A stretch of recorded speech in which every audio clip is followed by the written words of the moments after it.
Hi guys, number one Marmaduke fan here. I just finished reading all three volumes of Flying Sparks so far, and the sort of special prequel comic, the Meta Man special.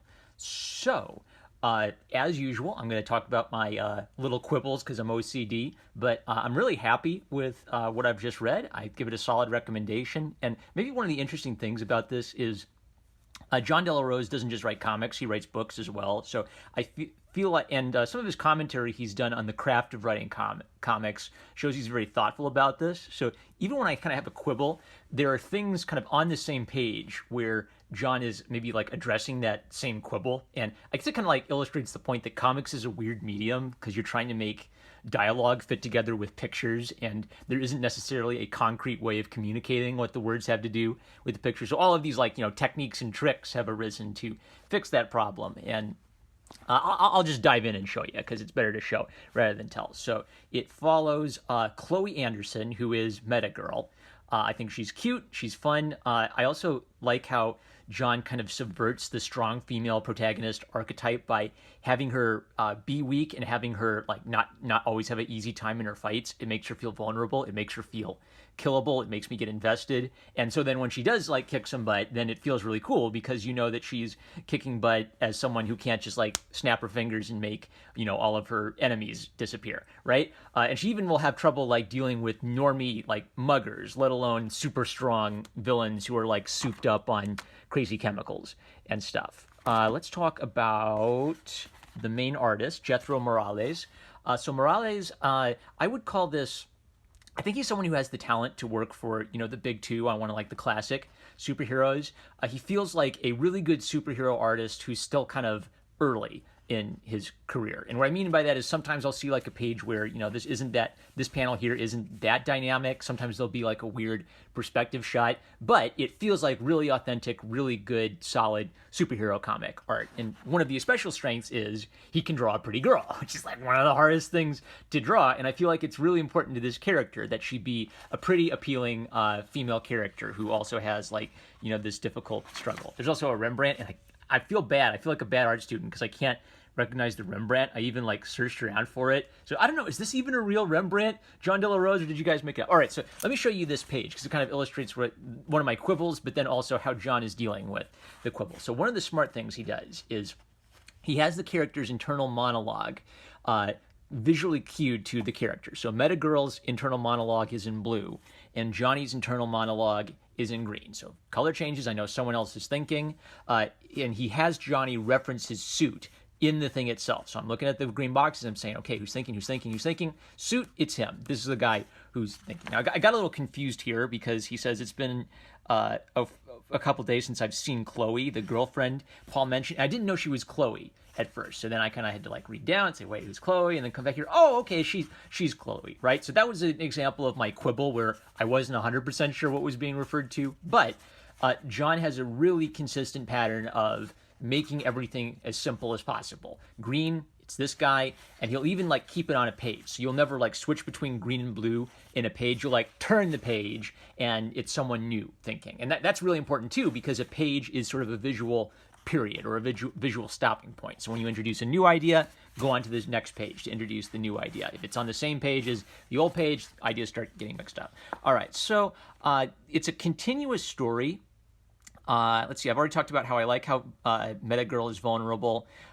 There's also kind of like a nice Godfather theme to Johnny, where in The Godfather, Michael Corleone is like the good kid, and his Don Corleone wants to keep him out of the family business, but then tragically he gets more and more absorbed in the family business. So the hook is a hero and a villain are in love.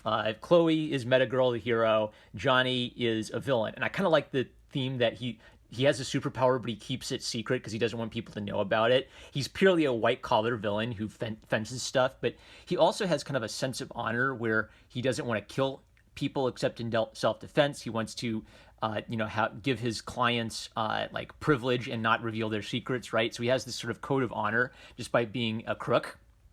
and yet tragically he's getting deeper and deeper involved in the criminal underworld. So will his mannish qualities allow him to like escape from this world and pay his debt to society, or is he going to sink further and further and further into the criminal underworld? We don't know. I also really like how John's secondary characters have like some balance to them. Like there's one villain who is mad about being chemically altered, and there's another villain who is a billionaire, but he just does it for like the sheer thrill of things. There's another villain who's a bit more mysterious about her intentions, but she seems to have a grudge against the evil billionaire, right? Everybody feels pretty fleshed out. I like how the cop, doesn't 100% approve of superheroes, but she figures if you're going to be a vigilante, then I might as well try to help you do it the right way rather than screw up.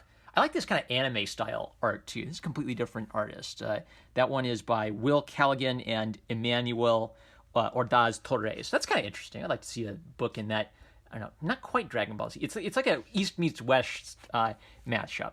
I also like how he uses comedy, because he usually does just a couple gags per chapter, and I got some really good belly laughs out of them, because it's normally like just like straight drama, straight heroism, straight danger, and then when he hits you with the laugh, he like lands it.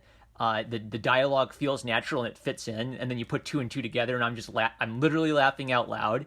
And then he doesn't like do 1,000 goofy jokes and kind of like beat it to death. He just hits you in the gut with a couple great ones. Oh yeah, I like how Hannah has this sort of millennial thing where she's afraid of adulting, and she's gradually starting to adult and get a job and have more responsibilities. It's just great, a really nice fleshed out cast.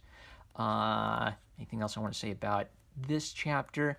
Kind of what I touched on about like I want to talk about the cool Gary Shipman art. That's really cool on the front and on the back. I don't know this artist, Laine, and I didn't see the artist name credited in the book. Maybe like one quibble I want to mention is I wish all of the cover art was included in one of these. So specifically, Sashi did some variant covers. Let me get her full name. Sasha Perdigao, and she does beautiful, gorgeous, female pinup covers. And maybe the idea was to make the variant cover special. You only get that art if you get the variant cover. But to me, I feel like I want to see like a little gallery of pinups of all the art that was done for the series, so I can feel complete. Oh yeah, I get to see all of the art. So I miss seeing Sashi's art. Maybe it'd be nice to include that as like a bonus in a future volume. Volume 3. Okay, Sasha did the variant cover for this one. So let's see. Is there anything I haven't touched on that I wanted to touch on? Okay. I love spoilers for Flying Sparks, by the way. I love that there's literally a subplot of the main villain building a giant laser cannon. But even though that's like a ridiculous premise, John makes it work by establishing the villain's character. He's not really doing this for rational reasons. He's doing this purely for the thrill of stealing stuff and seeing what he can get away with. And then he's just sort of like gradually building like a small laser cannon, right? So, okay, he's building a laser cannon. And then he builds the giant laser cannon. You realize, oh my gosh, the villain's literally building a giant laser cannon. And I just like cracked up the whole time. And John never had some character say, oh my gosh, isn't it ridiculous? He's building a giant laser. No, because he knows that would spoil the gag of it. There's also this great running gag that Chloe's not very good at keeping her secret identity. And yeah, it's just completely solid, like down to earth, super heroics, meeting with the cops, investigating the scene, romance, interrupting their love life, and both of them are keeping secrets from each other. There are a couple times where Chloe does some like one-hitter quitters on dude, and that's usually something that annoys me if she's supposed to be a normal human girl without superpowers. But because she's so vulnerable and she basically gets beat up so much, I accept that. It's fun watching superhero girls running around kicking butt. She's not a flawless, robot automaton, throwing men around like they're a piece of paper. So she feels very vulnerable as a character. Okay, Metaman, he's a secondary character in the regular book, and I like how he kind of gives off the vibe of a Superman, but he's a little bit mysterious. We're not 100% sure what his connection to Chloe is.